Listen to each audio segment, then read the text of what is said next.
C'est une mission d'itinérance principalement à caractère sécuritaire. Vous-même, vous l'avez dit que la contrée connaît des moments difficiles et particuliers. Donc le président de la République et Madame Son Excellence la Première ministre ont jugé utile que nous puissions venir avec les collègues du gouvernement, accompagnés aussi d'une délégation de l'Assemblée nationale, principalement pour échanger avec les forces vives de la ville et de la contrée, prendre les informations utiles, mais aussi les réconforter, les rassurer qu'ils ne sont pas seuls, abandonnés, que le gouvernement de la République s'implique davantage pour mettre fin à toutes ces difficultés, mettre fin à cette guerre et pour que le retour de la paix soit effectif dans les délais les plus brefs.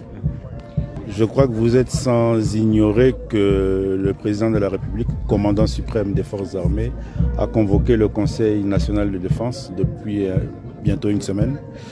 Les différents responsables aussi qui sont ici en opération ont été rappelés à Kinshasa.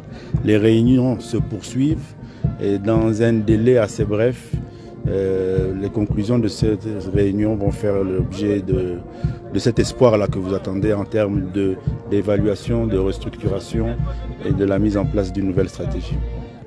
Nous leur avons rappelé qu'à l'initiative du président de la République, avant les élections, il avait été organisé une table ronde pour évaluer cette question-là et qu'aux résolutions de cette table ronde, il avait été levé l'option de la levée progressive de l'état de siège.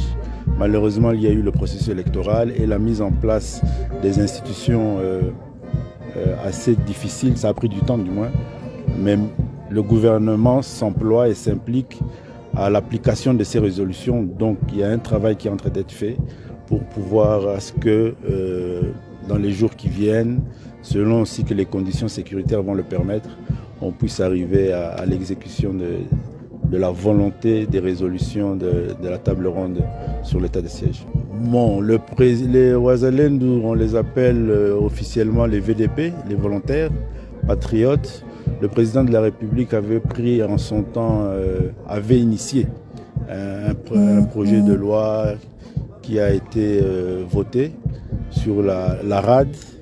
Maintenant, à son niveau, il y a un travail qui est en train d'être fait pour l'effectivité de l'application de cette loi-là. Et je crois que c'est ça qui va permettre une bonne prise en charge de ces concitoyens patriotes qui ont le souci de voir le territoire national protégé et les populations aussi protégées.